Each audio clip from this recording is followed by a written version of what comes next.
Hello, hello, hello, and welcome to DevHeads, the podcast focused on the ins, outs, and goings on of game development, with hosts' experience ranging from indie, double to AAA. I'm Jay, and I'm joined by my wonderful co-host Tina. Hello, how's it going? And Mikey. Hello. And today we have a very special guest, expert on all things horror design, creative lead on Amnesia, the bunker, Fredrik Olsson. Hey, Fredrik. Hello, so happy to be here. Thanks for having me. You're welcome, dude. We're super excited. Speaking from personally, I'm a huge horror guy, and I absolutely love the bunker. I played for it a second time this week, and it's amazing. It's been one of my favorite horror games, and I've been really itching to sit down with you because I'm also designing a horror game. And well, to say that I'm designing a horror game, Mikey, what's your experience with horror? I've been more of a fan. I haven't worked on, I guess you could say there's elements of horror in Black Mesa, but I wouldn't describe it like that. But I'm a horror fan, more in like the action horror genre, I guess. Like I like Dead Space. I liked all the Resident Evils or most of them, but my favorite was 4 probably. And then I liked Fear 1. I loved Fear. I like that game a lot. So yeah, kind of more in the action horror space as a fan. Yeah. And Tina, what's your experience of horror? Game development. Development. The horror of game development. I'm really jumpy and anxious, so like when I play video games, it's hard for me to play a horror game, unfortunately. I'll probably move at a very glacial pace, so it's not the first thing I grab, unfortunately. I'm a scaredy cat. But I'm kind of, I've been a scaredy cat myself as well. So I had a bit of a problem working with the bunker for a while in the beginning of it, at least. But you get like desensitized to it after a while, of course. Yeah. I remember you run a document and then be typing something really scary and go, oh God. Yeah, that's need to good take a break. Yeah, go for a walk. That's great. So, would you say that moving into horror wasn't kind of like your first choice, being like a little bit scared of those things, or has it been like something to challenge yourself? I mean, I've always been. No, I don't think horror was my kind of focus or anything. I wasn't gravitating towards that in any way. I love games. I love when people can make their own challenges in game between themselves and stuff like that. So in the past, I set up an 11 versus 11 soccer game. Like that's what we ran, me and my friend, for many years. That's my ticket into the gaming industry. So, I mean, that was more setting up a framework for people to actually make the challenge, like chess or Monopoly or whatever, where you play against other people. So that's been my driving force. And then I'm kind of like moved for some reason, I ended up in the horror genre, which I'm very happy about now, and I feel like it's my area, but it's fairly late in life that it took that route, I'd say. Yeah, it's really interesting to think, like, because a lot of people who I know that are friends of mine or work in the industry that are working in horror or just like horror tend to be like hyper obsessed with it. And it's interesting to see that you've come from like a different background and then have kind of fallen into this space and now have learnt to, love it and express your own designs through it. Yeah, I'd rather be without it, to be honest. No. No, I wouldn't say that. But I mean, it's also kind of nice. I kind of sense that I have like testing out the game, for example. I haven't like a small it feels like I have a short distance between my feelings and the game because I'm a bit of a scaredy cat, and so I think when I can still get immersed in the bunker. I play it quite often, too often to be sane almost, but so playing it still it gets my adrenaline pumping. I mean, it's not the same as the first ones, but like.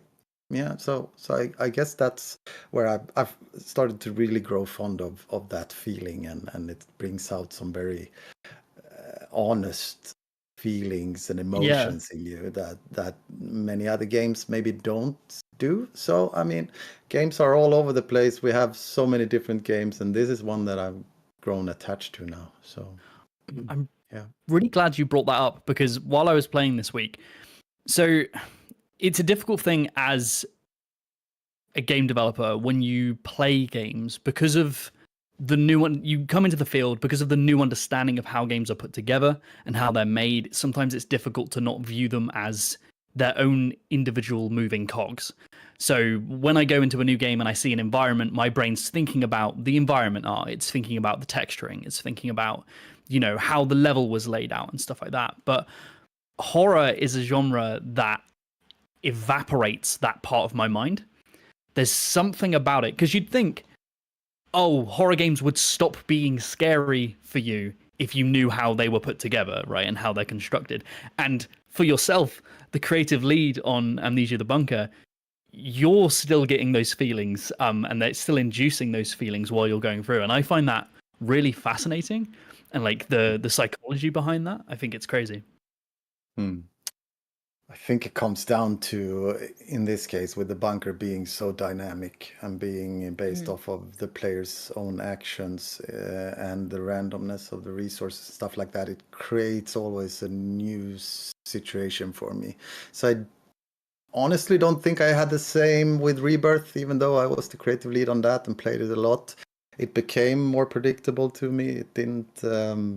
I kind of found my optimized routes through that game, whereas the bunker still throws surprises at me, which is causing these kind of, and especially with the increased difficulties with the custom settings we added and shell shock mode and those kind of things. Then it becomes still, for me, I can't fully predict the monster and how things go, and the darkness and the difficulty of seeing things when you aim the gun if you miss the stalker, and also when resources are so low, like there's so if the higher the difficulty, the less the resources are. So you'll have to make do with a can of fuel and a flare to set fire in, maybe as a defensive mechanism for you, instead of having like tons of or a few bullets that you can use.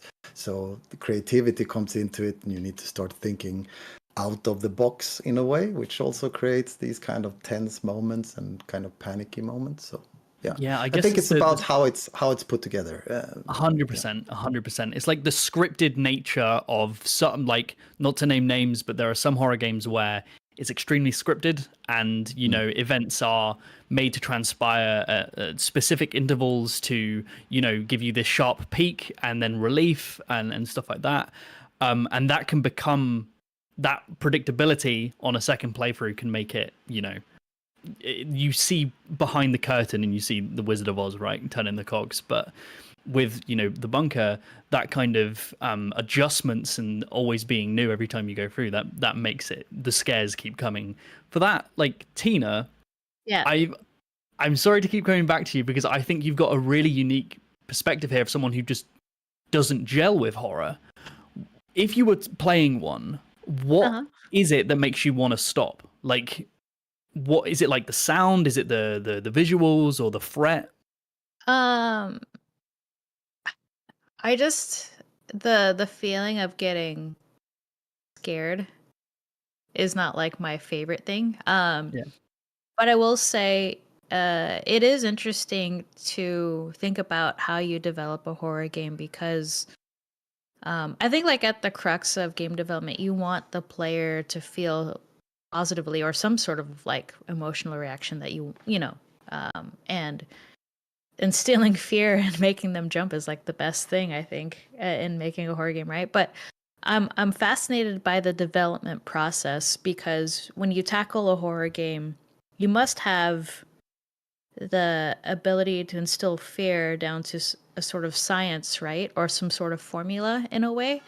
It, like, a combination of sound effects, environmental storytelling.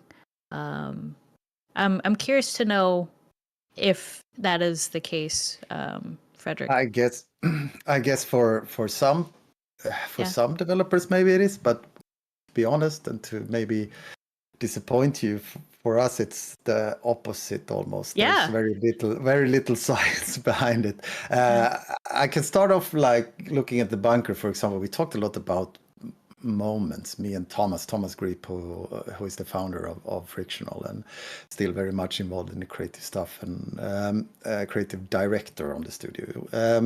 We talked a lot about how these moments pop up in your head in the beginning. So, for example, one of my early moments was like before we had built anything. I had this moment of you having progress at stake in this bunker. You're out in the bunker, you've done tons of stuff that is now at stake. That time you've spent and effort you've spent in that, and then all of a sudden, boom, the bunker goes dark and you hear this creature coming out of the hole and start patrolling the area.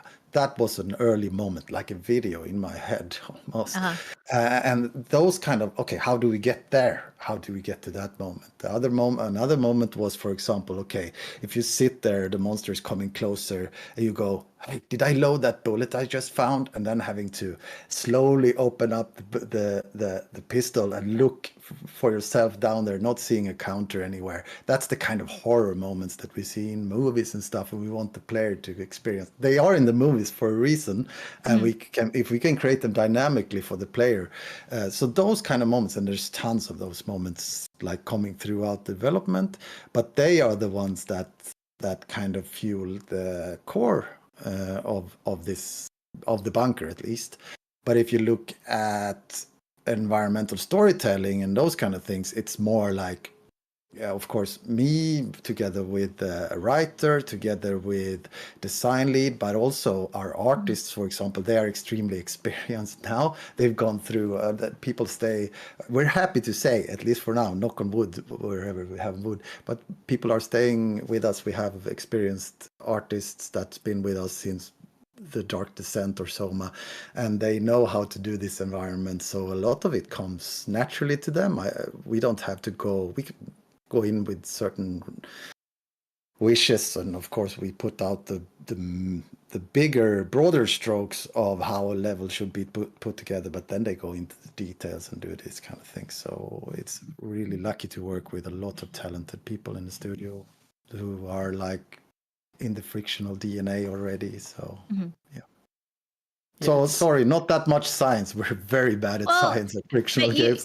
It's interesting though, because you said, okay, we mentioned environment, right? The environment art helps impact like that anxiety. Your inventory, having very little or trying to seek something that you may not have causes that like fear and anxiety. But you also mentioned lighting. It's not as, I guess, straightforward for people that are outside horror game development, right? Like how you utilize these things. With lighting, for instance, is that something that's more taken up by the designer who wants to create those moments? Is it by the artists, the lighters? Like who helps set like the piece all together? So first of all, since Bunker has kind of two types of lighting, one is generator on, one is generator off. Getting the oil. Yeah. And you can even you can even break the lights if you throw a grenade near a light. It actually goes out, so it won't be lit up when the generator is on. But I mean, what we do is, first of all, we set the boundaries, and like this was very liberating for us to work with Bunker, or for me, I just could say, since we had an infinite light source for once, we didn't have that on Rebirth, for example. So we had to kind of find a balance where the player can still see, I mean, in darkness. So the night vision, we call it that turns on when you're in darkness, it became kind of strong. So you could actually go around and do things without, of course, then we had the sanity system that started working on you instead in Rebirth. But here we could say pitch black darkness. That's what we're doing. And we have this infinite flashlight that you can use how many times you want. But of course, it's going to attract the beast to your location because it's so loud. So it was very liberating. And then when it comes to the rest of how we do lighting, I think it's just very simple, like artists we're showing off images. Like the Bunker is fairly easy in that way. It's, of course, they have different environments, like the prison area has one type of environment, but it's basic, like light Similar, bulb. right? And Yeah. similar. So we had that, we put that up, and then I think our art lead, Rasmus, he went around like adjusting certain things afterwards, adding some particles. We wanted to spice things up and get a tone that was similar all through the game. So he went through, I think, all of those levels and all of the areas and kind of put his little flavor on it. But a lot of it is already from the artists themselves. Yeah. It can also be used in the flip side direction as well, because something I've spoken to in some of my horror design episodes is the usage of lighting in the sense of the intense difference in darkness and light, like the chiaroscuro. It's like an artist term for how you draw attention to specific things. We can do that in level designs to guide the player in what would be, and usually is, a maze in horror games. You can use light as a guiding light for the player that is diegetic to the world. It's part of the game's world. So the player doesn't have to think about it. It's not this big green arrow saying go this way, but it can be as simple as a lamp on a desk being lit up to highlight a note. It's a very simple thing that would make sense for that to be in the world, but it is a guidance for our player, and it's how it plays off of the darkness that accentuates both of them, if that makes sense. It's super, a lot. Super powerful. Yeah. Level guiding the player through level design with lighting is something we use all over the place. Like you have the fuel storage, for example. You can see that in the bunker. I'm back in the bunker again. But the maintenance area, you have a fuel storage. We really wanted the player not to miss that sign. There's a light, even the emergency light when the generator is off is near that sign. So I mean, we use that a lot to guide the player, and I think in Rebirth we did even more of that, since it's more linear and maybe not so much about exploring, but progressing through a linear player journey. Then I fully agree. I'm playing a lot of Sons of the Forest right now, which is a game that really indulges in darkness, and it's awesome. But you feel it as a player, at least I do when I'm playing, when I get into those caves and I'm switching between, you were talking about night vision, turning off my light, trying to peek through the darkness and see, turning on a light and looking at what's near me. But they don't use, there's definitely a use of lights to draw the player towards certain things, but they're like very, very conservative about their use of it. And it's easy to get lost, and you really start to miss that sort of level designer or environment artist touch to guide you through those dark caves. Yeah. It can be used as such a crazy tool, like, because Fredrik, one thing you were speaking to earlier, which was like mechanical fear. So using the game's systems to generate fear through how long it takes to reload your gun, or the sound element attached to the light. These are things to like generate a fear response in the mechanical interaction with the world, which is something I know you're very passionate about, which is games as a medium. This is a unique thing that we can do, is make the interaction with this medium feel powerful and meaningful. And I feel, going back to light, you can use that mechanically as a guidance, but then condition the player to get used to that and then strip it away. A lot of players will assume that if they are within a lighted area that they are safe, and because the darkness is the bad thing and the light is the good thing, and as soon as you take that away, that becomes extremely powerful, and that safe space is now gone, and now everything becomes, you've like reset that fear. Is that something that you dabbled with? I mean, if you take away the lighting, I mean, that's what we do with the generator. I mean, if that's what you meant, like when it turns off, it's completely dark. So yes, it's all of a sudden like players are feeling like this is fairly easy. It's simple. I can see. I can walk around here. The monster isn't out. So yeah, for sure. And I think we do that we try and find balances in every game we've made. It's part of it. I would say, yeah. With mechanical fear, another thing that I spoke to in my horror episode is the reliance on death as a mechanic for players to have mechanical fear of the monster. The player has to experience what a monster can do, so that they can be scared of, say, losing progress or being sent back to somewhere that they don't want to be. Is that something that you and the team chose to do at certain intervals to kind of encourage the players to be caught, or did you find that just kind of happened naturally because of the difficulty of the game? I mean, in the game we have a lot of notes. If we look at the bunker, we have a lot of notes talking about how so we're building up the horror of the monster that way. But we put a lot of effort on actually not showing the monster too much. I mean, all of the death scenes in the bunker, you can't see its face. You get the hand over the camera when he grabs you from the front. You get like you see a slight of his head, of his teeth when he grabs you from behind and all of that. So and then even to the point where the lights are flickering around him when he walks, so you can't really you only get these kind of small silhouettes of him.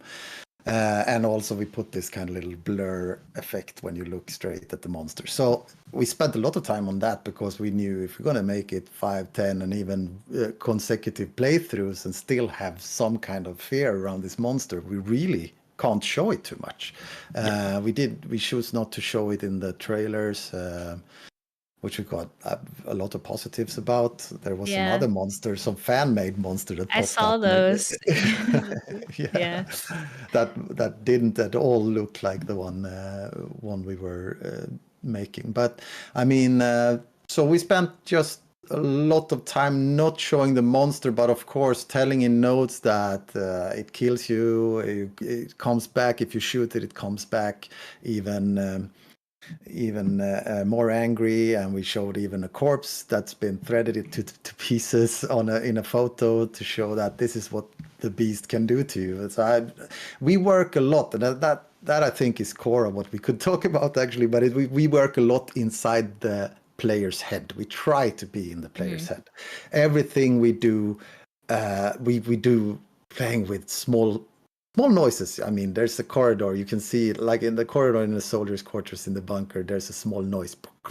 It just says that, and people are just every time I watch too many Let's Plays, and people are just turning around. There was nothing there. There's just a sound, but I mean, it's building, and it's kind of like this bow that you're just putting more and more effort on, and you're just churning into the point where there's a release. Then the player is so closer to this moment of panic, and especially we tried to make it so that all of these systems and mechanics actually helped that.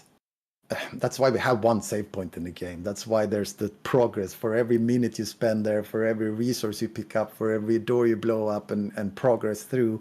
You start making that string even tighter or more tense, and it's gonna boil down to this moment where I better run, I better throw a grenade, whatever you think is the solution to it, and you need to act. And also what it does is that we tied it into the player's actions in the bunker. So this tense bow the string that you've built up is also down to you and every single action that you do. So you kind of have it in your own hands to put the bad stuff upon you and how you want to act. And that becomes, I think, why people are stressed out about the game, amongst other things, I guess. But You've just touched on two things that... Sorry, we can end now. No, I find them super fascinating. It's just going to take my brain a second to work through both of them. So the first one is mentioning that not showing the monster, which is a classic horror thing. One famous example is the xenomorph from Ridley Scott's original Alien. We barely ever see the xenomorph shown in silhouette, shown hiding within the ship. Hints of the ship hint towards the monster, and that's something that I think Alien Isolation, not at their own fault, but lost, because we've had however many years, 30, 40 years of Alien media. Everybody understands what the xenomorph looks like and what it can do, and everything about it, to a point where they hold off from showing it in Alien Isolation, but then once it's revealed, it does repeatedly keep showing up, and the threat becomes very obvious. And because they're showing it so much, it's then kind of easy to then figure out how it works and how it behaves, and then to abuse that. And I feel loses that kind of fear element. Another thing is the game is, I think, a little bit too long, but I think it loses it. And Amnesia, the bunker, doesn't, because of what you've done. You've kept things, in the dark in a way. Another thing that you mentioned was sound. I would just like to say one more thing, that actually I could go even to the movie Jaws. I mean, that's an even almost even better example of how they managed to do something. But that was because I understand that the mechanical shark that they had was so poorly made, it didn't look good, so they had to cut it from a lot of scenes. So, but it turned out well for them, and I mean that's also like the less you show, and it's always work with the player's head. Sorry, back. No, it's perfect. It's a great example. The other thing you mentioned was sound. So along with being, a level designer, I'm also the sound designer for the projects that I work on. Oh wow! Cool. And the sound in horror is such an integral part of the machine. The thing you were speaking to was the cling clang noises in the corridor. So for our viewers, these are what I refer to as non-linear sounds. So sound is in a spectrum of high, mid, and low frequencies, and non-linear sounds exist in the extreme highs and extreme lows of these frequencies. Our bodies aren't used to hearing them, and they immediately put us on edge. It's like an instinct for humans. And horror games, and especially Amnesia the Bunker, does this so beautifully, is that when you have long stretches of silence and nothing, most sounds become non-linear sounds. You can hear a pin drop and you're put on edge. And is that something that you guys paid special attention to? Like, were they dropped at careful moments, or are they like interspersed at like random sections? Honestly, this is just I need to pay tribute to when it comes to those kind of non-linear like environment audio. It's just down to Mike, the audio lead. He's so brilliant with this. He just comes with these things. You don't have to. So I'm taking for sure that he's done it. But it's kind of like we don't even have to have too much dialogue about it. He knows. You have that trust. Yeah. So he's so he worked on Rebirth as well, and it's like becomes this kind of we've known each other and we can just let go and things come out, and it's very rarely something that needs. We work more on, for example, things like together with like when it comes to music, when it comes to maybe monster audio. Then I probably usually have something to say about it, but I have my strange ideas about how the wraiths in the Rebirth should sound like. If you put a straw of grass between your fingers and you blow like this, it sounds scratchy, screechy noise. So I told Mike that, and he's like, okay, I can try. And then it became something like that, and I think he added some animal sounds and mixed it up, and it became this kind of fantastic audio for the wraiths in Rebirth. So I mean those kind of things, but apart from that, I think he's just and Sam and Mike Sam worked on Soma, does the same there. They are super skilled people. It's a partner we work with. So I'm sorry, I can't really answer. No, he does that, fine. But I would be so. I would be surprised if that's not part of his. With my opinion as a sound designer, your team 100% did these things. I think it's such a superb example of it in motion. And I think something that adds to that is the setting, because a lot of the times, let's say you're in a horror game and you're in a spooky house, right? I find that sometimes a lot of the non-linear sounds or scares that come in feel a little bit unnatural and sometimes a bit forced, which makes me get to the point where I'm like, okay, they're trying to scare me.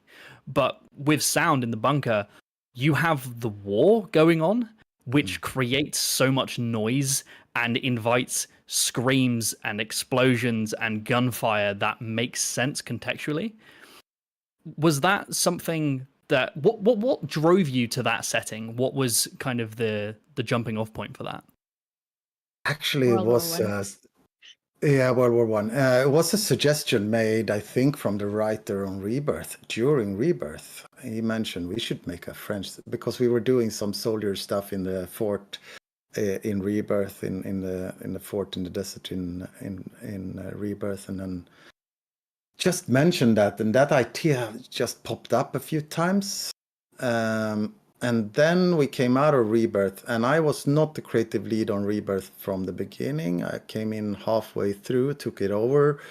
And then I was feeling like, okay, I've done this now for a couple of years, but I'm not done. I would like to be part of something from the beginning. So I was also thinking we should make an Amnesia with a gun now.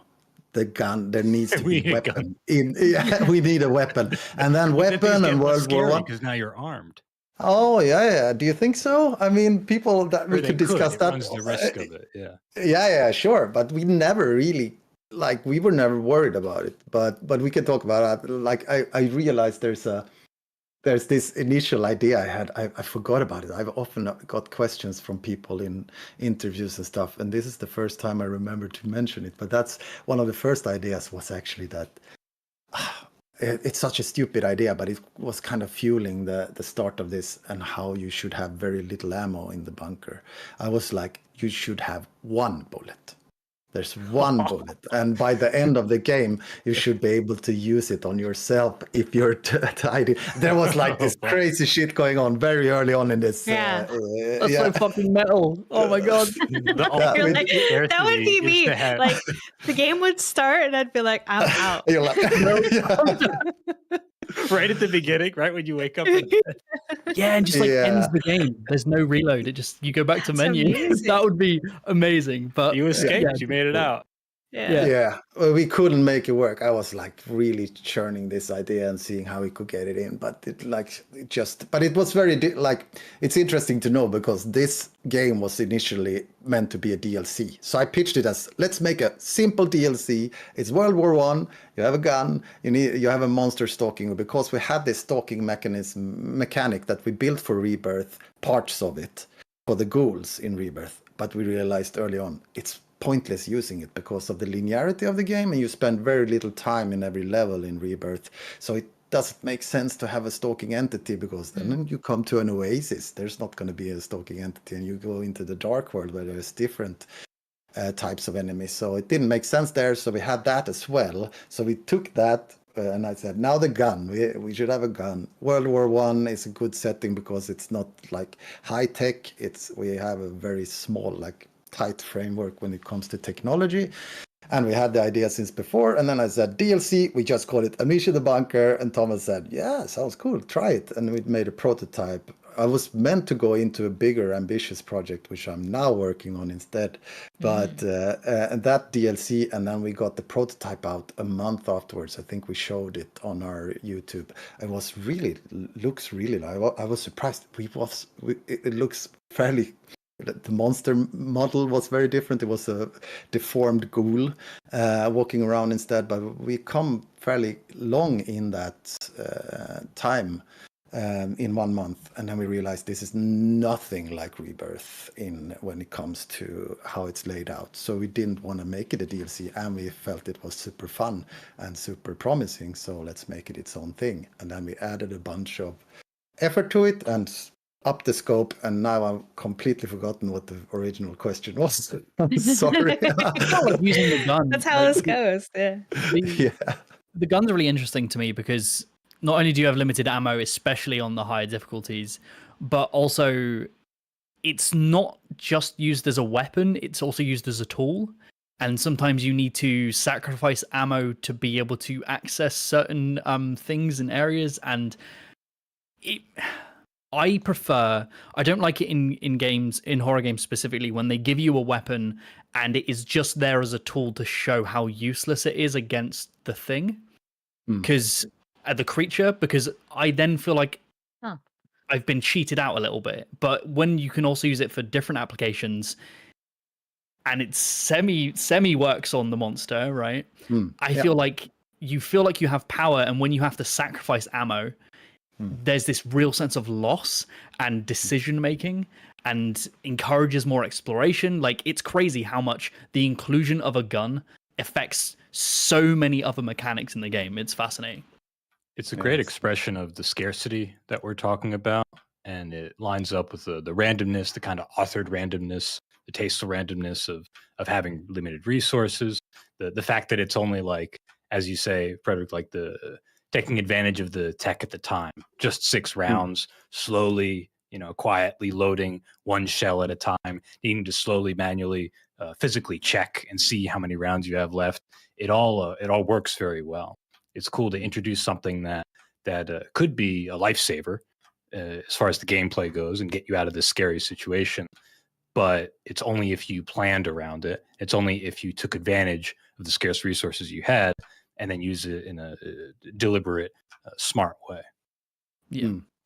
But there's also the moments when shit hit the fan and you need to use it as a backup, and then you go out of it. No, I used 2 bullets. You see it like all the time on Let's Plays, and people go like, no, I used 2 bullets.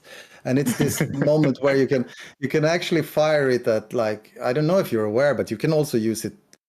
The gun can be used on fuel puddles, so you can pour out fuel on the ground, for example, near an explosive barrel. So if you want to break down, the game is basically about breaking down doors. You know that, guys. It's like it's just breaking down wooden doors. That's all we do in this game. But you need to do it in certain aspects, and then shit will hit the fan. So that's what happens. So you can pull an explosive barrel near a door, pour some fuel on it. If the only thing you have is a can of fuel and a bullet, you can then fire on the fuel puddle. Of course, the monster will come running, but it's gonna make the explosive barrel explode, and you will be able to later on go through that wooden door. So yeah, I'm smiling. That's the kind of. Go ahead. Yeah. No. Go. I'm on. smiling just because I'm thinking about like this conversation about ammo and like tech and the pillars.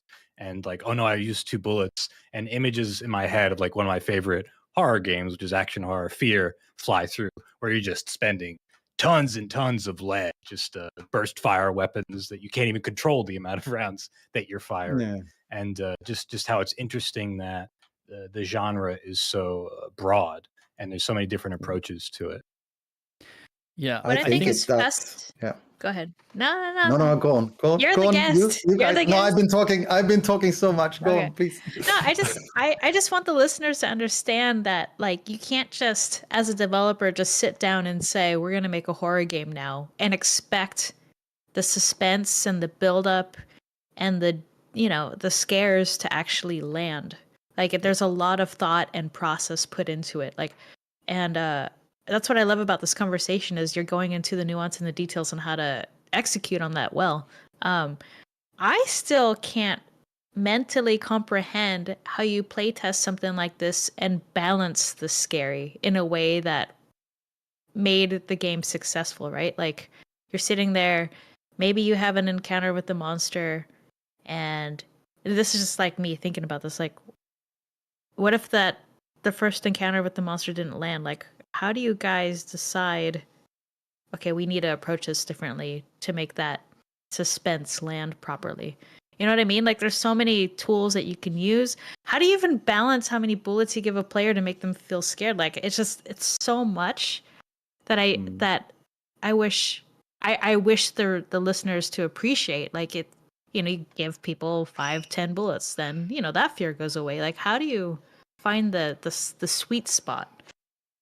Yeah, and it's also about, for us, it's like, we don't want to go into this discussion where people are saying, should there be different difficulty levels, or should there not be exactly. in games? Because we believe that people play games differently. That's our feeling of it.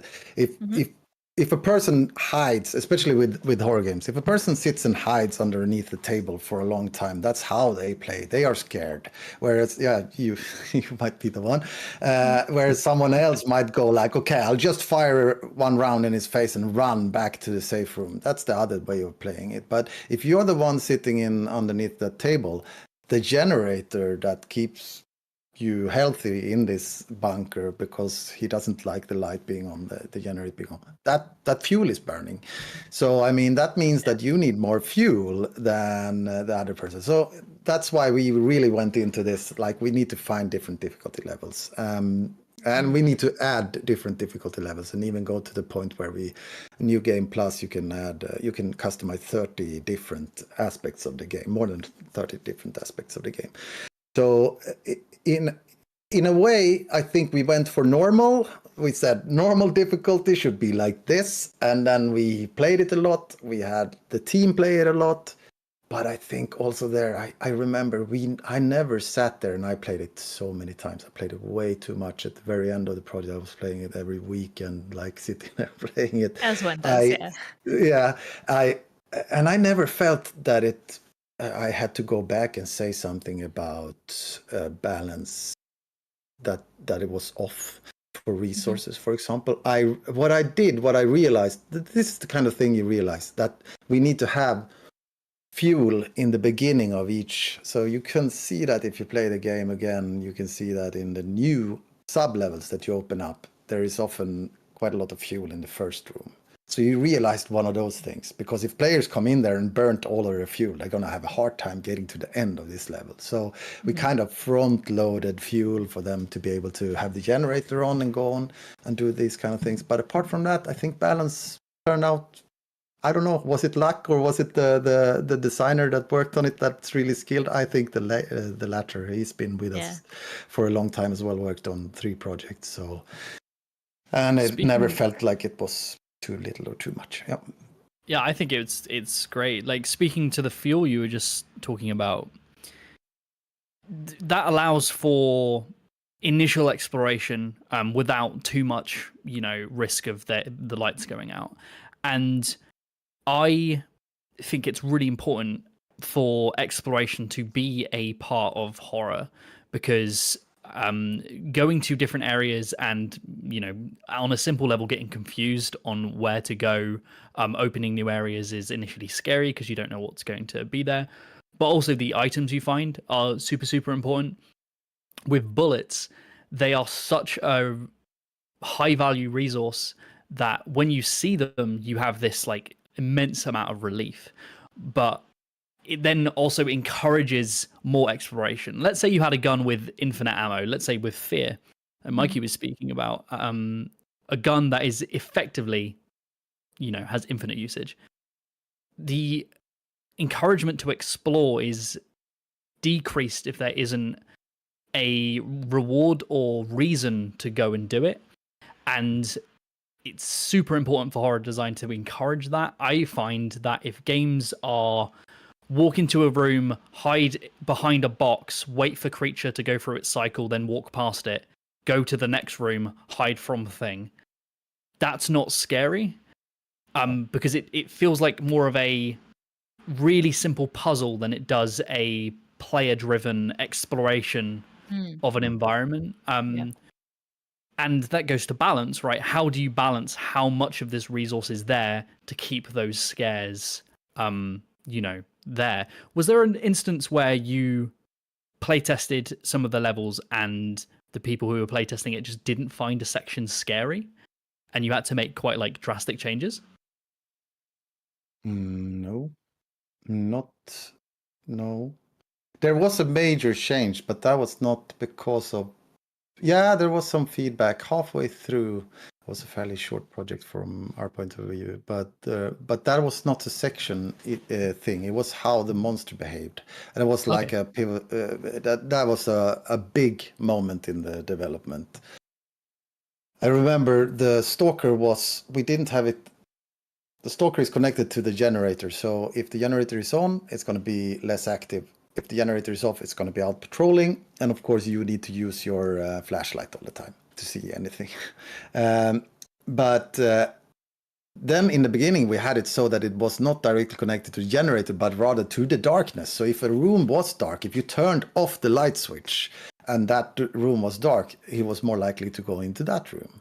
But that just made it very difficult. When we had testers play this, they said, okay, the generator doesn't do anything. The generator is on, but I hear the stalker, he's out here. And he was in a dark room, but the player was in a lit room. And they were like, okay, it doesn't do anything. I don't have to fuel the generator at all. So they couldn't process that he's probably over in some other room that is dark, which is fully understandable. So we came up with this suggestion that, okay, let's put him inside the holes a lot more. Like when the generator is on, we have him inside the holes, we have him react to your audio still, your noise. So whenever you make a noise and he's in that hole, you hear, you can see him even moving in the ceiling, the dust falls, and you can see the dust coming out of the hole. That was already planned, but it became much more the type of experience you had when the generator was on. So you just move a box. If you're in a room where he's in that hole over there, if you move a box, you hear him. That just became so intense, and I was like, first time I played it. Yeah. It's all me in the game as well. I've done all of the voice. Oh, really? No, I'm just kidding. It's like, what? No. So I went to Thomas and I said, okay, I just tested this new behavior of the stalker, and I said, I think it might be too scary now. And he's like, sounds good. I'm like, okay, is that what we're doing? Okay, let's go. So, because I had a hard time playing it. I was like sweating the first time I played that.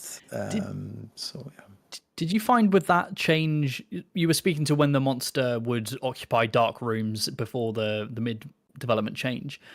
Did you find that made players care less about fuel because they internally thought, well, the generator's not doing anything, so that resource became less high value? Yeah. Did you find that? Yeah. Yes. Okay. Or we could see that would easily happen because of the feedback we got. It was an early version, so it wasn't at that point really possible to judge if they cared about fuel or not. But that feedback was like, okay, the generator doesn't do anything really. So yeah. But I'm pretty sure that would have been the end result if we kept on with that one. So I'm super, super happy about that change. It's probably the biggest and most important one. And that's what's so fascinating to me about game development as a whole, that one shift in how the monster behaves, if you didn't do that, would have had a knock-on effect on so many other systems and the perception of those systems. And that one tweak elevated the horror of the game and also the player's perception of their safety in a completely different way. And that's so fascinating. Speaking to horror design, a common thing that I want to get your 2 cents on is jump scares and their frequency. What is your kind of feeling on traditional jump scares and what they do for the player? Traditional jump scares. So I think I'm just this person that I'm not fond of tons of jump scares at all. I want them well placed and very, very rare. That's how you make them work, in my 100%. Opinion. So I mean, we did some of that in Rebirth. I remember playing Prey. If you play that, it's not a the new one or the old one. The 2016, I think. Yeah, that one. The new one. Yeah, and you're walking around opening doors all the time in that game. And then one time I just opened the door, and then there's a corpse lying on the other side of the door and just falling out. And you go like jumping, and that just gets you. And I really appreciate those kind of, but it's because of the lack of them that made that moment strong. If that would have happened multiple times, then, and the same goes with horror, I think. Keep them rare. I'm not a big fan at all. Get that now. I think most of the ones, at least the ones that get big enough to talk about, understand that you have to be limited and sparse to make them work, and that nobody likes just being startled for no good reason. I don't know if film is like that anymore as far as horror films. I feel like they lean more on heavy jump scaring. Yeah. I think that's because of the medium. The everything we've been speaking to is, you know, mechanical horror and the player's involvement within games as a medium. Horror has to rely on some dirtier tricks. You know, big emphasis on sound and jump scares and suspense and stuff like that, because they don't have that interaction baked into the medium. Movies are getting better at it. You know, we've seen some very, very good horror movies that just use suspense and then payoff to get there, rather than someone is in a dark room wandering around and, you know, the music swells and somebody jumps out. Audiences are, you know, there's a reason why people look down on jump scares, is because they know the trick. It's like a magic trick that, you know, the sleight of hand. It's no longer, you know, effective or impressive. It feels a bit cheap, because you can do it like it takes you. Okay, you need to be clever in where you place them, I guess, but it doesn't require the build up in the same way and those kind of things. So I guess that's why they feel cheap if you overdo them. Yeah, 100%. But it's kind of interesting. Did you guys play Still Wakes the Deep yet? Not yet. I'm super excited to play it. So no one has played it? I haven't played it yet, but I've seen some videos on it. For context. Like, no, hell no. For context, yeah. You know what could get me to play a scary game? If I wasn't me as the player wasn't the prey dealing with an apex predator. Like, if you put me in horror-like situations, I think that could be compelling. Let's do this for Tina. Let's give her some games like that. What are some games like that where you're not the prey? I'm just thinking, you know, we're talking about kids before the show started. Like, a good example of like horror recently that I had to deal with was my 2-year-old saying like, "Oh, I got a boo-boo," and pointed to her stomach. I'm like, okay, I guess that's nothing. But then she went like, you know, 5 feet. Terrifying, right? Like, that's a jump scare. I don't know. That's not knowing. I don't know how well that does in games, in video games. No. Yeah, Getting should probably puked on. try it. Yeah, I'm afraid of being puked on, so I guess that's scary. Well, there you go. Nobody wants it. Yeah, it's Tina, you should try some of the Resident Evil games that are. I've played Resident Evil. Yeah. Which ones did you play? I remember playing through 3. And what was was it 4 with the girl with the bow and arrow and the like the skimpy Girl costume? with the bow and arrow. Oh, that was 5, I think. 5? Sheva, Yeah. but that was like a custom outfit after you beat the game. I played Not very 5. scary. No. I suppose. Well, this is a great example of something we all spoke about, you know, through our correspondence, which is the difference between, you know, atmospheric horror and action horror. And the Bunker really does stride that line between, you know, here's a gun, have fun, good luck. But some games, like Mikey, your kind of taste seems to be leaning more towards action horror. Yeah, What kind of like attracts you to that? I think it's because I wouldn't say I'm like Tina, but I do have a sense of like I don't like being startled too much, and I really like I just really like first person shooters and action games, and so that's kind of why I gravitated toward RE4, Fear, Dead Space, because those games are kind of more about like a light vibe or a light atmosphere of horror, but then you're engaging in all the cool action parts. Dead Space and Resident Evil 4, obviously, like we're talking about scarcity, they're big on scarcity. It's kind of what I love about those games. At the end of the day, like as far as I'm concerned, Fear 1 is like not super scary. I think what they were going for was you have this contrast. Here you're the unstoppable super soldier man who's killing everybody and can slow down time and does high kicks and low kicks. And then you get turned into blood soup by a little girl, right? They wanted this kind of contrast there, but it doesn't end up fully working, in my opinion, because it's the dichotomy is too strong. It's kind of like you're talking about like, oh, I'm going into a scary part. They didn't have like a ton of jump scares. There's definitely a lot of atmosphere, great sound design, great music, great level design, great lighting, but it's hard to get scared when you were just the unstoppable badass. Even though I see what they're going for with the contrasting. Resident Evil 4, Dead Space, kind of similar. Like it's scary, you will be startled, but the action is really kind of what you're there for. So I think it's less so my like It's not like I'm avoiding the horror. There's maybe a little bit of that, not wanting to be scared, but more so I just really like the action. But I like action with scarcity. I like action where it's why I work in tactical shooters that are all about scarcity. They're all about the peaks and valleys instead of something like, a little more action oriented explicitly, kind of like some of the games like Tina, you work on, like the Call of Duty franchise and stuff, right? That's the kind of shooter and action game that I like when there's stakes and stuff. I'm like throwing myself into a weird imaginative state where I'm trying to think like, okay, what could get me to play Amnesia on my own, on my sofa at night? And I'm thinking, so I, A lot of money. Yeah. no. Bribes to horror.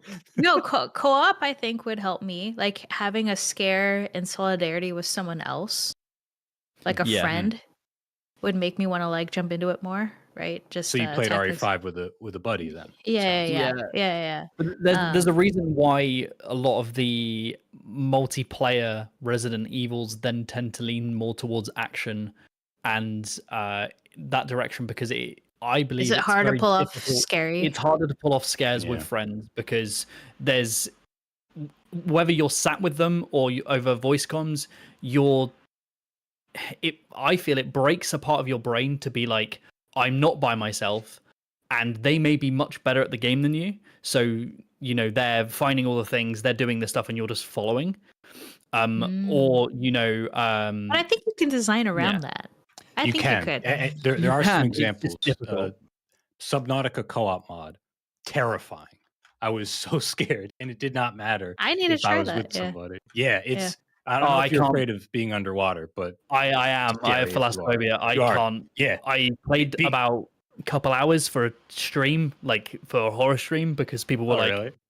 Jay should play it because he's got thalassophobia, and it shit me up. Like it to the point where I was shaking, and like it's very effective. It's a very good game.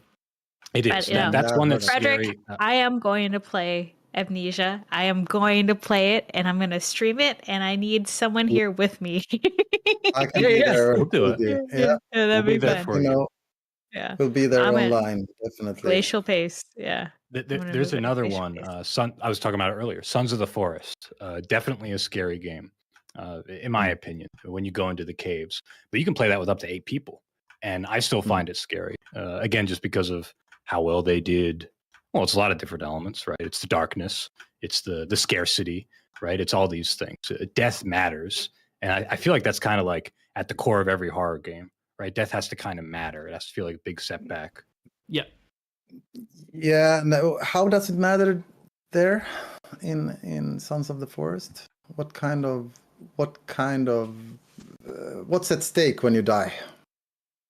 It's a little forgiving, I guess, when you're doing the multiplayer at least, which is only the way I've done it. But if somebody dies, you respawn somewhere else, like in a camp.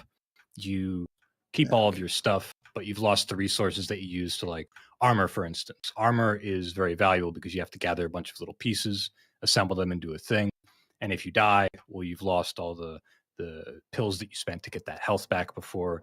You've lost the armor that you spent resources to construct, and now you've suffered the setback.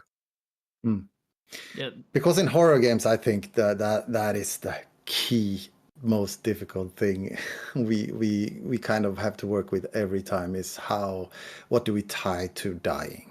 Because if there is nothing at stake when you die, it's very likely to draw back on the horror continuously. And if I want to go back to it, it's Still Wakes the Deep again.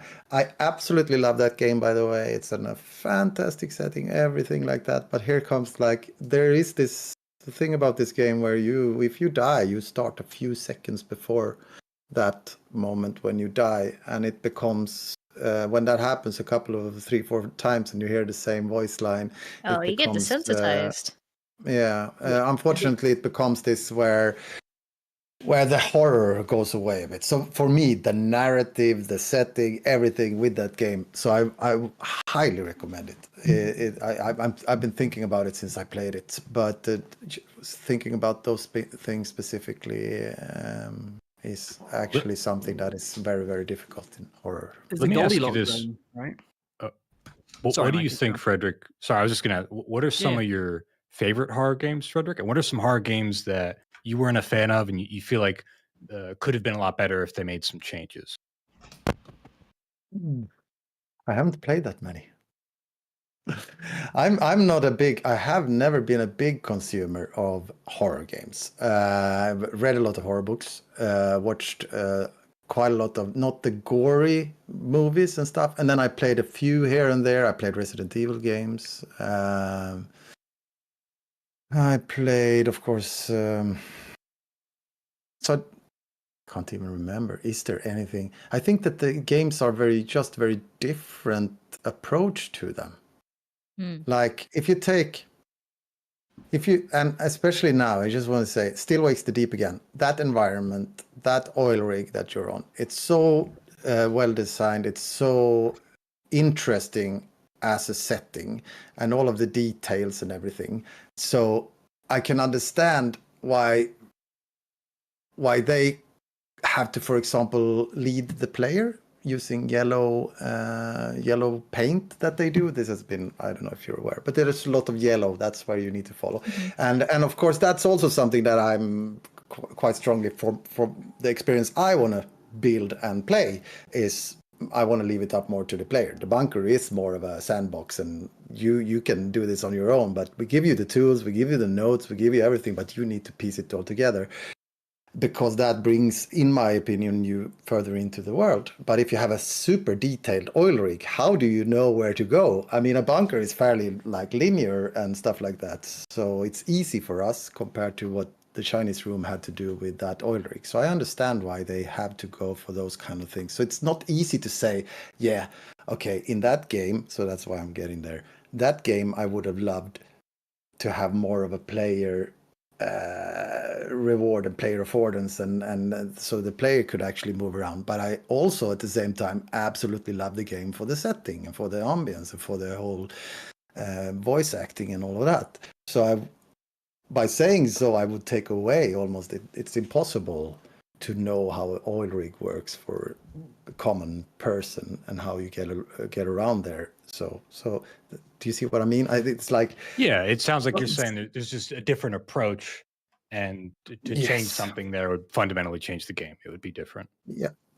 So and when people criticize the yellow paint, I kind of feel like take it away and see how far you'd get. It's impossible. Yeah. So either you want the oil rig, you want the whole like that cinematic or linear experience, or so it's just very different games. And I don't think there's any games that I could just sit here and say, yeah, I would have changed this or that. Or I think the games, that would be me telling that they should make a different game than what they want to make. And that just, for me, is not the way I want to look at things. I want to look at this is the experience they want to make. And then I can say what I want to make and what I want to play. But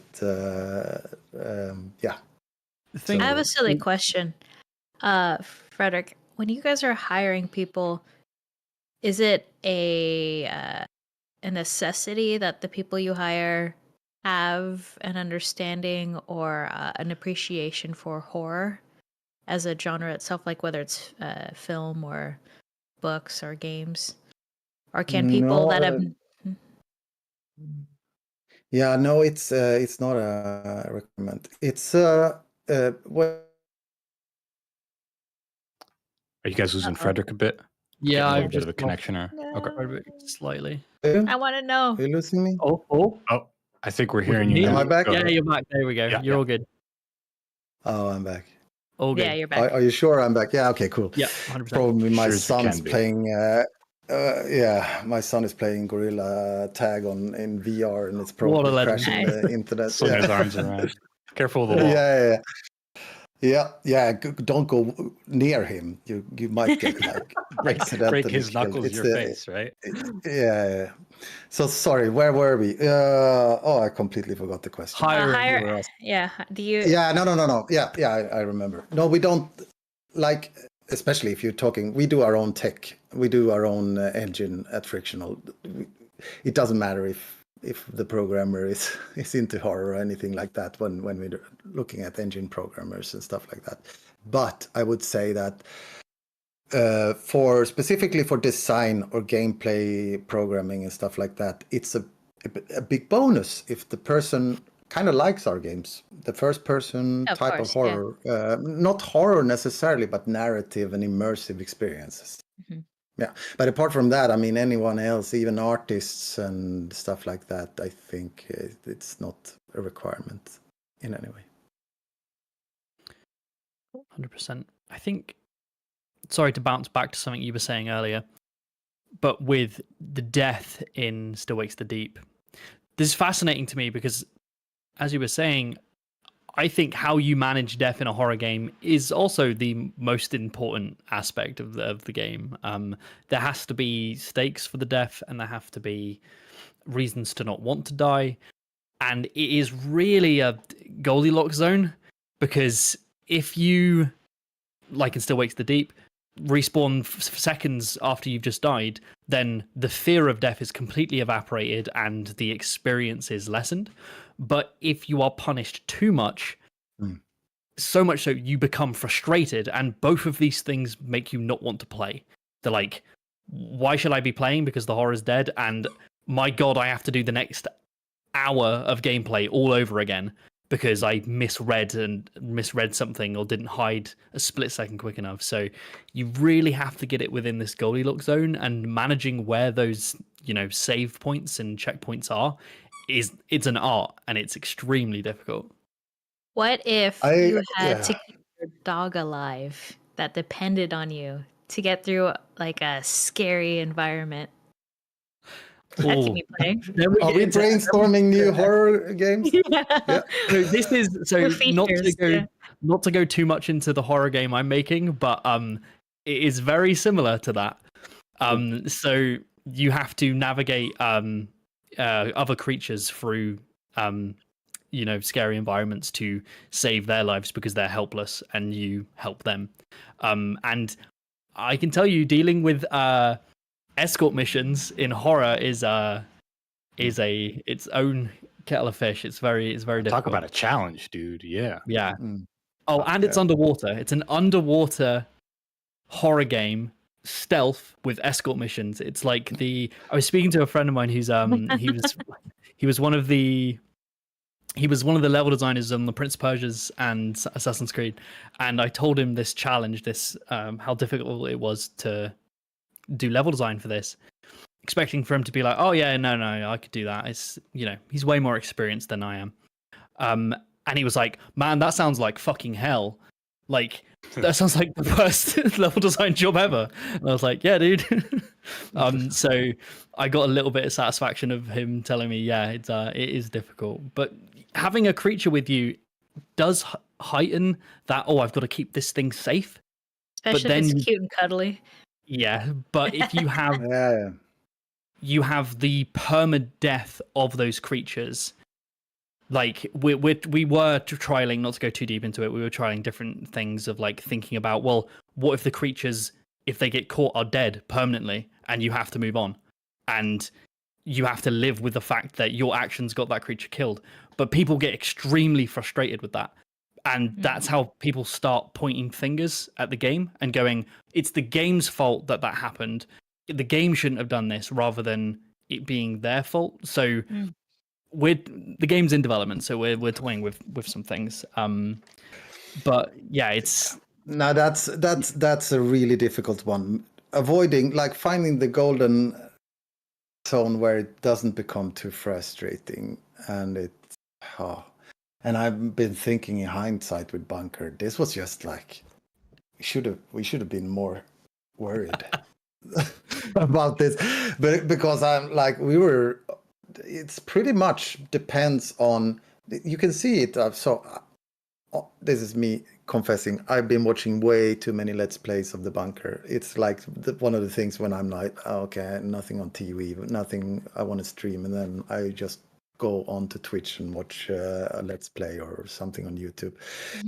And I enjoy it a lot. But I've seen this kind of thing where people, they go out on these missions in the bunker, they die, and you next time they go, they've learned something. They know where the important resources were. They can do it more efficiently. They go like, okay, I know. So I think if we would have made bigger levels, for example, so it took you 1 hour to get to die, because it rarely does, to be honest, because it's fairly short distances that you can move in the bunker. But if we had made it too big, then that would have become one of the issues for the death. Yeah, I mean, it's super interesting you're saying also, you're talking about an escort mission, because have you played Rebirth? It's not an escort mission per se with permadeath, but instead we work with trying to screw with the player's mind. I've played the bunker. I haven't played Rebirth. So Okay. what do you do in there mechanically? So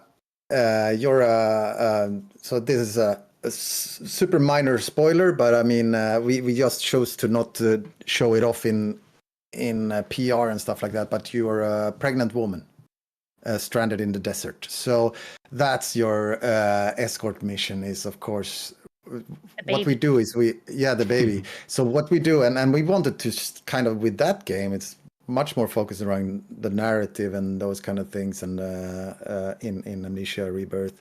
But what we wanted to try is to see if we can actually make the player latch on to something that you can't see. So what we do mechanically there, we have this kind of fear system, very similar to the sanity system in the first Amnesia, but it's a fear system. So looking at monsters, being in the dark and stuff like that increases your fear. You start seeing tentacles on the screen, and you can use and actually talk to the baby through the voice acting of Tassi, the protagonist, and actually cuddle with the belly a bit and get the fear to pull back, so that it becomes your unseen, invisible companion. That's fucking wild. Yeah, it's the baby button. It's the baby button. I love that. It's oh my god! Press B for baby. Yeah. Oh, it has. But to it's be very that, much, right? Of course. Yeah, and then you have this kind of like it becomes a very strong emotional connection for those that can go into it, and we kind of see that very clearly. That like maybe teenage boys are not that attaching to Tassi, but fathers and mothers can come out of it like chills down their backs, because Tassi also had a previous child and things with that. So we tie it in with that kind of second narrative and stuff like that. But then we don't work with like a players start feeling like, oh, hang on, I shouldn't be jumping here. Then maybe I'm all of a sudden, when they realize a half an hour into the game that because they have amnesia, they've forgotten that they're pregnant, and it's very early in the pregnancy, but they become this kind of body horror or physical horror in the sense that can I actually fall over and stuff like that. But then tying that into the death scenarios, you can't really die, but you can succumb to your fear and go into a monster rage and stuff. I'm not going to spoil anymore, but that's the way I'm buying both right after this podcast. Yeah, this is amazing. What the How hell? have I never heard of that? That's I don't know. It went very much under the radar, I would say. Rebirth in a sense. I'm a bit sad about it, but I mean, still people love it. I think some people think it's if you like a talkative protagonist, for example, with a very good voice actor. She's really good. Alex Wilton, also in a lot of other games, she's doing an amazing job with playing Tassi. And I think if you go into it with that approach, it's a narrative, more linear story, some gameplay aspects to it. It's very different from the bunker, but also something that we want to challenge ourselves and see what we can do with stuff like that. Oh my god, that's amazing. Okay, yeah, I'm in. Yeah. Holy crap! It's very cool.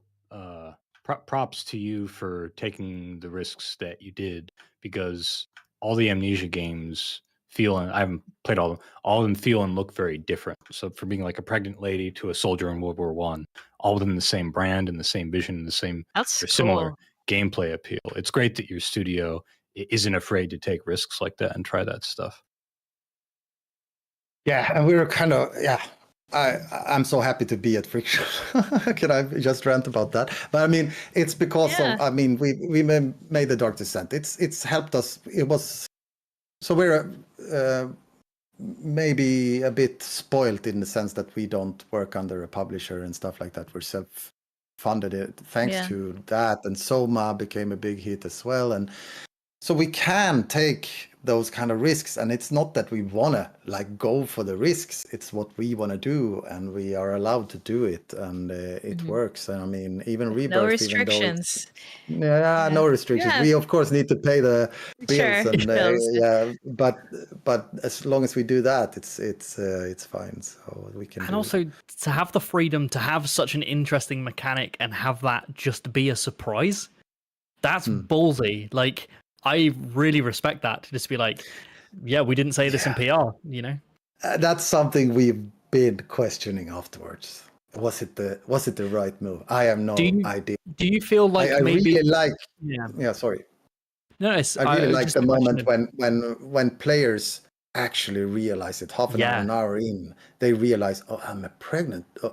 And instead of them going into the game thinking like you will now, okay, how do frictional do pregnancy? I'm gonna have a look, and that's different expectations on the game. Whereas now they come into it, oh, I'm a French lady stranded in the Algerian desert. It's gonna be horror, and then all of a sudden, what? I have a baby to take care of and think about. Yeah. I don't think you play as a pregnant woman in any other video game. Is that bold to say? I think that's right. Surely there's some. Chat, we have all these people. Please tell us who you put when you play a pregnant person. I don't think. Yeah, I don't know. I don't I can't think of one right now, but I feel like incredible. that. I think, yeah. And I don't think I don't want to spoil it since you're saying you're going to go and play these. So, but there's a couple of scenes. There's a couple of scenes that later on in the games that don't have that you haven't seen before in games. Definitely. Got it. Wow. See, that's even more reason to play it. We're gonna play with pregnant bellies. We're gonna stream it. We're all gonna have pregnant bellies. Yeah. All right. Sign me up. Sign me up. And I'll be watching it with a pregnant. Hell yeah. We have this. It's not good to dwell on these things because, like you were saying, you guys have been questioning this, you know, internally. Yeah. But seeing our response from you explaining that mechanic, do you feel that if that was mentioned in PR, like maybe the game would have had a different reception? I don't know. Yeah, that's what we question. We don't know. And even it seems like the reviewers and journalists also kind of had the same understanding just by playing the game that it has to come as a surprise. It came as a surprise to them, and it was positive.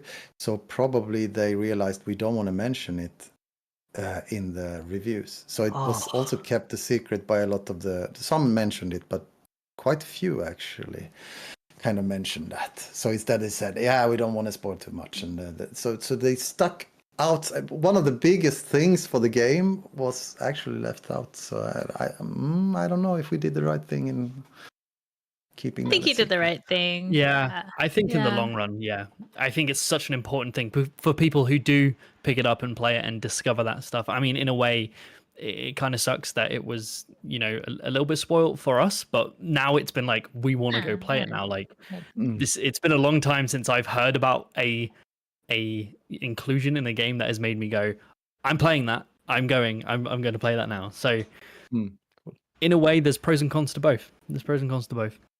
Yeah, think about it in terms of the art and that special surprise that you gave all those players. You know, there's value in that for sure.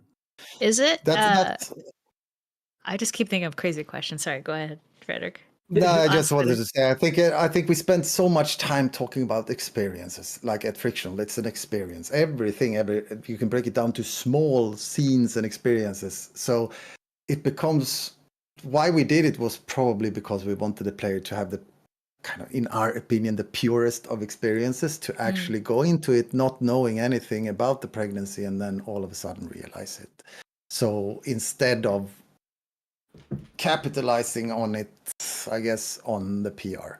But on the other hand, if we could have let more people experience it because we had it in the PR, that I don't know. Let's not dwell. We always ask ourselves right? after we ship. We always ask ourselves, right? Yeah. So How let's big not- is the team, by the way? Because I remember reading somewhere that you said it took 5 years to make the last game, and then this one took 2. Correct. You are Yeah. So well informed. Yeah. how big is the team? So totally, we're like 34 now. Okay. So on that, we work on 2 projects and 1 engine. Oh. And can you? I don't think you can, but is there anything you can tell us about what you're doing now, or what the studio's doing now, or the next project? Sorry, I'm hearing you poorly there now. No, Oh, okay. no, I'm just kidding. I Oh, hear I you get, fine. I get it. Okay, okay, fair enough. That is a yeah. fair answer. No. Just we can't say too much at all. Yeah. Sorry. But Okay. But you are doing something. Yes, we are working on 2 projects. So what I can say is basically some general stuff. We have been working for quite some time on one big, more ambitious project in the bunker, for example, for multiple years. And that one is in production now. And then we have one in pre-production that is been started now. And what we want to do again, a bit spoiled, I guess, we have a small team on pre-production that works on this up until we release the game that is currently in production. Then we can move the whole team over to the other projects. So we don't want 2 projects going in production at the same time, because we believe that's where there's friction at frictional Sharing resources. or kind of drag. So instead, small team preparing everything, which makes a very long pre-production. So I'm the creative lead on this one that we're in pre-production now, and I'm like, ooh, it's quite a lot of pre-production. What am I doing? How many documents can I write? But it's also very nice to be able to really sort everything out until the team comes over and stuff like that. Yeah. Does it have a gun with 1 bullet in it? Have you Not reached this that time either. ambition? No.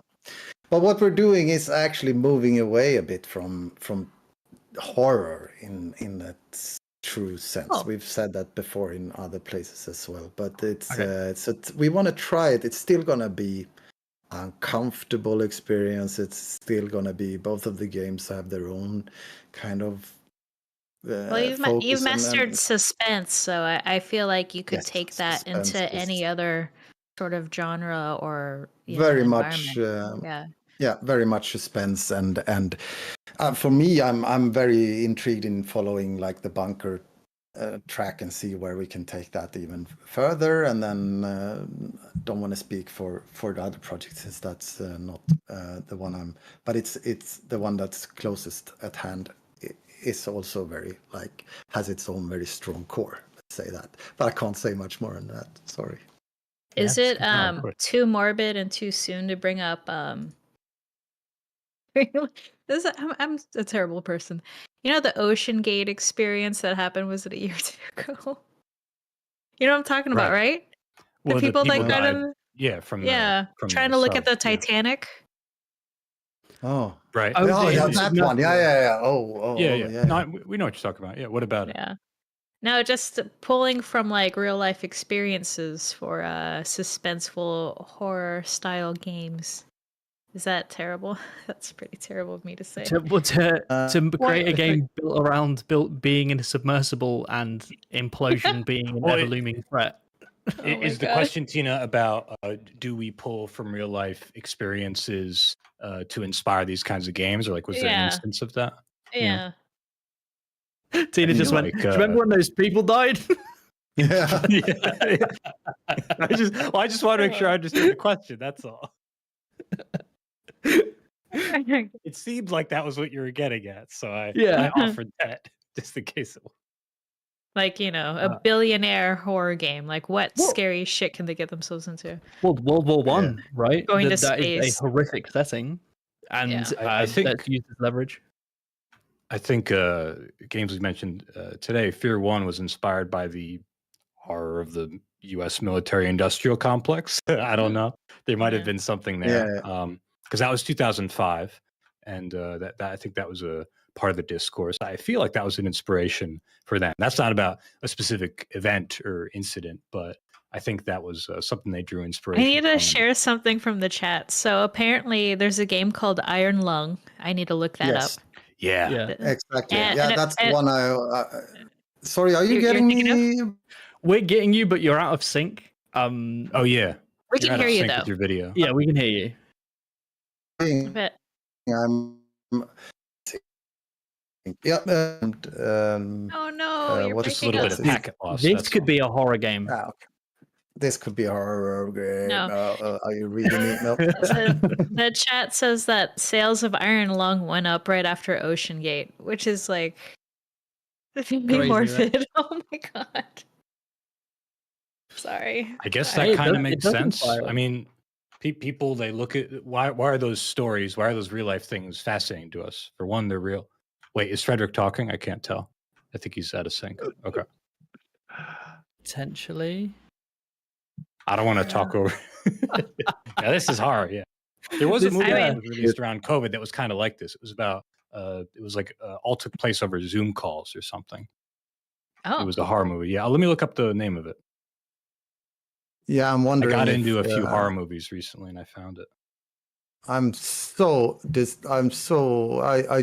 are you hearing me at all? Or Yeah, we're I'm hearing just- you Now now. we But hear. super weird on the out of sync when I watch there we the go. video. Yeah, you're back. You're back. You're back.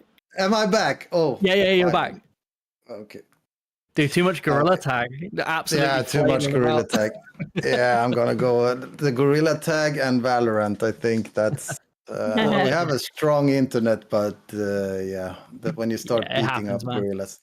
I've been following whatever you've been saying, but I've also been very disturbed about looking at my own video going like way back in time here. So sorry. Yeah, please No, continue. it's okay. Okay, there were a few tangents. Host is the name of the movie I was thinking of. It came out in 2020. Okay. A British horror film. What was the other? Oh yeah, Iron Lung. Yeah, I think people just, those stories are scary because they're real and because people are afraid of underwater, and we imagine ourselves in those scenarios. So I don't know. It kind of makes sense that somebody would read that in the news and say like, "Man, that reminds me of that scary thing I was going to try to experience." So it's just something about humans, I suppose. But Iron Lung was started long before that incident. Yeah. I think. Yes. Yeah. Yeah. Correct. It Sales was- just went up before when it that. happened. Yeah. He wasn't like, oh, that's so scary, I'm gonna make a game about that immediately. No. Yeah, and have it And out I think for that's something you need to be very, very careful with. I think. Oh yeah. Yeah. You can probably like draw inspiration from certain like feelings you get when you think about real life things, but I mean, and if you go for World War One, I guess then it's too. Real life stuff. That's enough far away to be a safe area to at least try and do something. But And- it's interesting though, because I feel like war gets its own special path with with exploration in video games, because if somebody brought out a AAA video game about the Titanic, I think some people would be in an uproar. They'd be like, why are you trying to gamify this horrible event? Titanic might be too old at this point, but I know what you mean. Like, I guess war nobody's is done it, macro right? horror Or already, like- so we're Or kind like of to okay bring with it further forward, if somebody made a video game directly about 9/11, people would not be happy. But war, regardless of how recent that war was, like the Iraq War is explored in video games and isn't ever called to attention on its, insensitive nature. I think it's interesting how war gets its own special category. Yeah, I think it depends. Yeah. Like, you can't, anybody who made a game about the Ukraine war right now, that wouldn't Oh, fly, yeah. right? yeah. So I think it's a combination of timing. And you're right, yeah. war like has a special, war is in a different queue, let's say, compared to like civilian incidents where a lot of people die or a horrific thing happens. Yeah, I agree. And also, I think war has a special path, maybe because it's, I don't know what the word is, but maybe it's because it's a bit anonymous. I mean, Yeah. like 9/11, so many people were down there, saw the buildings fall, had people that actually worked there. But if you go over as a soldier, it's maybe your own decision, but yeah. but at It's least systemic it's- violence, right? Yeah, and there's so many people, and it becomes kind of anonymous. What even happened out there? And then, so I guess that's the nature of war. But Ukraine and Russia would feel wrong right now, especially in that. Yeah. I think anywhere, but mostly in the European region. And yeah. It's interesting where that lies. That line. It's Yeah. it's very nebulous. It's very interesting. Right. So what I'm going to do is I'm going to move us to just the few donations that we've got, which is usually just some questions for us because we've got to start wrapping up soon, because there's going to be another stream shortly. We've only got a couple, but don't be afraid to go off on little tangents if you need to. So the Reaper's Grim with $5 says, did having the monster, Lambert, I believe, speak in broken dialogue ever come up as a possible layer for the fear crafting in Bunker? Sorry, I don't fully understand that. I'll try and read it again without me being all like broken languagey. Did having the monster speak in broken dialogue ever come up as a possible layer of fear for the crafting in the Bunker? Also, to have him speak in we actually have that. I don't know if the person asking this question knows about it, but it's very rare.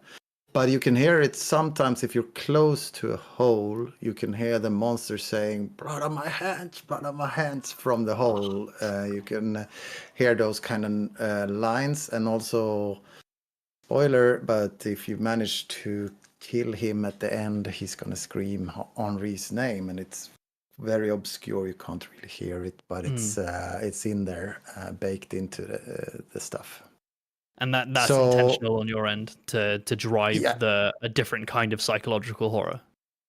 Yes, I think it's also a way to, like, since the monster, like, the connection between the monster and the person was so disconnected otherwise. But also we don't want it to feel on the nose by having him speak all the time. I think it's more interesting to have a monster that's just purely animalistic and unknown for the most of the game. But then if you can actually pick up on a few of those lines, you can start understanding. And once you get a glimpse of him, you can see that, oh, this looks like almost like a soldier uniform on him and stuff like that. So that makes it scarier for me, right? Yeah, like that's more.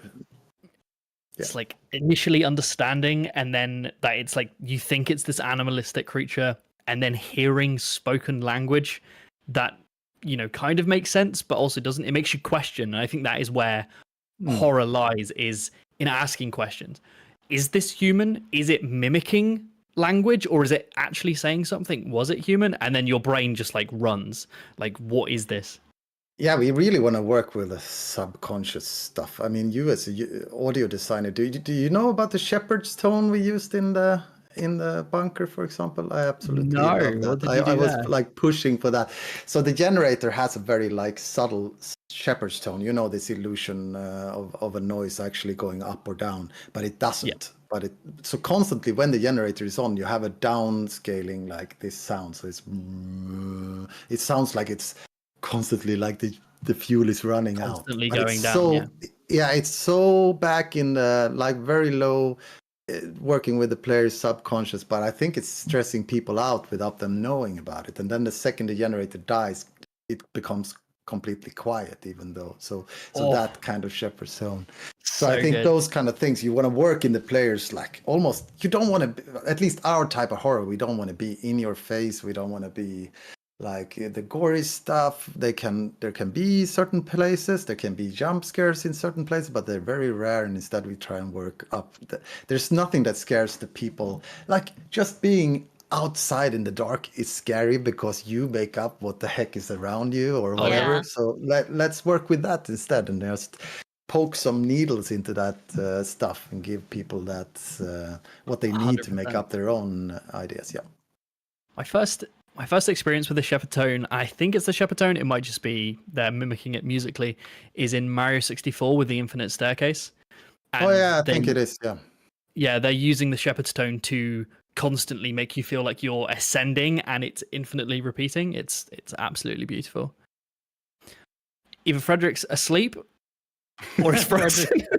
Fredrik Olsson, the narcoleptic. No, Oh, well, every time.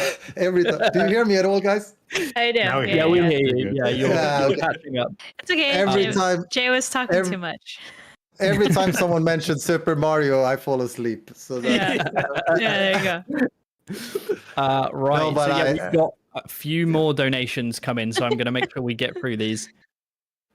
Brick in the Head, $10. Thank you so much. For me, for horror to be effective, I need to be able to fight back. Ambiguity breeds anxiety. If the outcome of being found is certain, then the fear is gone. Let me defend myself. Interesting. Interesting. Yeah, kind of Like speaks you to what can- I think yeah. you were saying earlier. Like, it's not scary to just get killed immediately. There needs to be a chance to survive. So, Yeah, and the loss to be important as well. Find that Right. Goldilocks zone. I think the main thing that you talk about combat in games a lot, but the main thing for me is like combat can even you said defend yourself. That for me is one thing. Defend yourself is always good in a horror thing, in a horror setting, but attacking something makes it a different experience, and that's what kind of Resident Evil or Fear or these kind of games that are more action. They are attacking. You are the power fantasy in this game, and you get bigger guns as you progress and all of that. But yeah. so the key is defending, I guess, in our type Yeah. of horror when you want to work with that. Let's be Well real. said. In Dead Space, Isaac Clarke is the monster. He is the monster that is obliterating the necromorphs and Yeah, yeah. slicing off their limbs. Yeah, those are the ones we should feel sorry for. There's a game that does this beautifully and then slowly descends to not doing it very well, which is a game called Scorn. I don't know if any of you have played Scorn. yeah, Scorn. I didn't play it, but I know that. Yeah. It's on my list actually, but yeah, I haven't. It might be a good one to stream. I'd really like to. If you do, let me know on Twitter because I'd love to hear your opinions on it.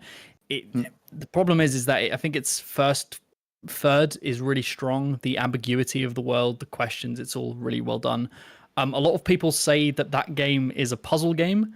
I disagree entirely because you get more weapons than you do. There are puzzles in the game.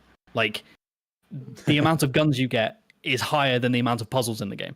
And for me, it's like the game devolves into becoming about combat and defending yourself, or attacking and getting things away from you, and then it just completely evaporates for me. I prefer it to just be like puzzle-driven horror. Yeah, I've heard that about it as well. Yeah, interesting. All right. All the games with $4.99. Thank you so much. Thinking about an earlier comment, what would a hypothetical horror game that is too scary even look like? Too scary. All of them for Tina? All horror games are too scary. Oh, yeah, all of them for Like, Tina. Tina doesn't want to. Oh, I thought All of I them. see what you're saying now. What makes them too scary? What would make a too scary? You know what? If you could use new tech to make it more personalized, I think that could be really scary. Like if In you what were, way? like Your phobias. looking into, I don't know, somehow reading what someone's gamer tag is, and then seeing that their real name is John. And then using their name. And then, like, yeah, have the VO say but their if- name. You know, the If you monster could says read their name. their, if you could read their phobias and stuff like that, is that what you mean? Oh Like, shit! so- Wait, so know this that kind of happened. you're. Yeah, Okay. go ahead. Sorry. No, go ahead. It Hey, kind Metal of Gear happened. Solid 1, remember how Psycho Mantis could read your Would save read your file and say card, yeah. things like, you like Castlevania, don't you? Can you imagine being a kid in the 90s and hearing that? Oh wow. Oh, That he's would've in my been too mind. scary. Yeah, right. doing stuff like that could be like scarier, right? Just sort of utilizing anything at your disposal to try to make the player feel like you're actually the monster's going to attack them personally. Yeah, That's pretty like- scary. Yeah. when in Forza Horizon 5, when the NPCs started Well-known calling me horror James, game. I shit myself. A known horror game. But yeah, no, there's like, I mean, I don't want to go into the AI conversation with video games, but yeah, like if you could say their names, or I think just small details like that could be very terrifying on their Yeah. own. Oh yeah, tech's got a while to go before I think we get to the point where we can like Imagine a game like just speaking to you on the Psycho Mantis level of being like, it knows where you've been because of your GPS locations, and it can call it out and be like, Your IP, I know where you live, like, and it calls out your address. or your general address, right? Like, how's California? And I'm like, It's just you can just have it like use all of the data that Siri and Google they know what you're afraid of. Like my wife asks me to kill the spiders at home. So if she plays a game, you use that data, then they put spiders in her game. And my son maybe is afraid of some other flies flying out here. So we could just use those phobias, and just that's where it's going to end up. There you go. Personalized phobia. We have some great horror games in the future. But it's it's way after we've gone from this earth. So we're safe. Yeah. Tina, you're Humane safe. Shield, $4.99. Humane Shield gives $4.99. Says horror games and films border the line of being either boring or funny. What challenges do you face to maintain tension and anxiety? It's a very broad question. Go ahead, Fredrik. Yeah, I think you need. So Bunker is a short game. We mentioned a lot of people, including me. I didn't even finish it. Alien Isolation was too long. I mean, that's what a lot of people say, at least. So I mean, the length is important. And if you're doing a longer one, I think personally you need to switch it up. You need to start. You need to have a good escalation. Realize where to go with it. Keep anxiety. Yeah, it's super difficult. I don't think you should be playing. You shouldn't even be recommending players to play a 20-hour horror game in one sitting or two sittings. Mechanical diversity, right? If you have to have the player, as soon as they've learned what they can do mechanically fully and what the enemy can do, you've lost all tension because there are no longer any questions. So you need to introduce new mechanics or completely flip how the monster works based on some narrative, interaction to reinvigorate that, new questions and stuff like that. I think it's also a question of balance. Two other games I worked with, Underhell, a Half-Life 2 mod back in my modding days, and more recently SCP-5K. There's a lot of there's funny elements to those games, and there's a lot of action to those games. I think it comes down to the balance. And those games did a good job of like not trying to be funny all the time, not trying to just have action, have some scary parts. It's if you are going to have a long game, and Underhell is very long, SCP-5K is still in development. But I think it's helped by having the pacing and, mechanical diversity, I think you just said. So those help with that too. Yeah, 100%. All right, we've got a couple more to go through. I'm just being mindful of time because we've got another stream starting in 15 minutes. So Sovereign gives Tina playing horror games? Huh? I will. We need to set that up. Is that the next stream that I'm hanging on here? I want to see that. I wish. You got to do After this, we'll set that up so that 100% I'll do it. happens. You're not going to like it, but I'll do Jack and Marty playing Elden Ring DLC. So viewers, if you want to hang around for that, please hang around. But we're going to go through a couple more donations from Sovereign, €5. Do you think Spec Ops: The Line counts as a war horror game? Often heard that debated. I don't think so. I remember that game. I played that game. I feel like that is it's a subversive narrative game, a third-person action narrative game with a subversive story. I don't know if I would call it war horror. Yeah. For context, for the viewers who don't know, Spec Ops: The Line is the game that quite famously has a midpoint twist where you're committing genocide unknowingly, right? Not exactly. From what I remember, and I played it years ago. You talk about the white phosphorus scene? Yeah, you destroy a village, right? No, you kill. I'm trying to remember, and someone in the chat can correct me. I mean, that's a terrible weapon to use. You're trying to take out somebody. It's not like you're trying to commit genocide. There's some sort of fog of war, or the people you play as are furious and they just want to kill everybody because they think they're threats, and then they turn out to not be threats. And the game makes you feel guilty over that. So it's not like a genocide game. I wouldn't Oh describe it yeah, like yeah, that. for sure. It's an Or unknowing genocide sequence. I wouldn't describe it like Yeah, that. But is it's that an the moment unknowing where you can killing, yeah. actually fire in the sky to get people to go away, or am I misunderstanding? Oh no, I think that's different. That's this is one where you actually like attack people with it. But anyway, in my opinion, I wouldn't call it war horror, even though it makes war, feel like horror Horrible. and horrible. Yes. Yeah. We got 3 minutes, Jay. Oh, Dark Jackal, $5. Thank you so much. No insightful questions today, but would you guys consider Fallout games horror? Thank you for the great conversations. You want to know what's lame? I never wanted to leave the bunkers. They are cool. What did you say? You I played. never wanted to leave. Like in Fallout 4, I didn't want to leave the bunker. I was like, why am I leaving? I don't want to go. You played Fallout and you didn't go outside.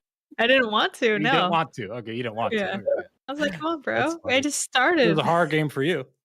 Yeah. Like, I'm good. I want to be introverted. Stay inside. Yeah, I wouldn't count them as I- horror games. No, me neither. Yeah. All right, I because I know we're on a tight time schedule here, and we could keep talking. What we'll make sure we'll do is we'll set up this stream so we can all play Rebirth, and we can get our pregnant bellies going. That'll be a fun stream. We'll see if we can get see the all pillow, of us right? back together for that. Yeah. Or I'll just get pregnant. We'll see what happens. But Nothing is impossible. can I say thank you so much, Fredrik, for joining us? This has Thank been you. super insightful and super Thank you guys interesting. for having me. It's been absolutely delightful Friday entertainment. Yeah. Hell yeah. And you got Thanks a for new coming on, fan. man. So I appreciate you explaining everything to us. Oh yeah, thank you. And I'm happy to meet you guys. So happy. Yeah, hell yeah, dude. We'll do more stuff in the future. And to all the viewers, thank you so much for joining us live. This podcast will be uploaded on all of the wonderful podcast places, Apple Podcasts and Spotify and all that jazz. But thank you so much for joining us, and we'll see you in the next one. Bye bye, guys. Bye. Bye bye. Bye.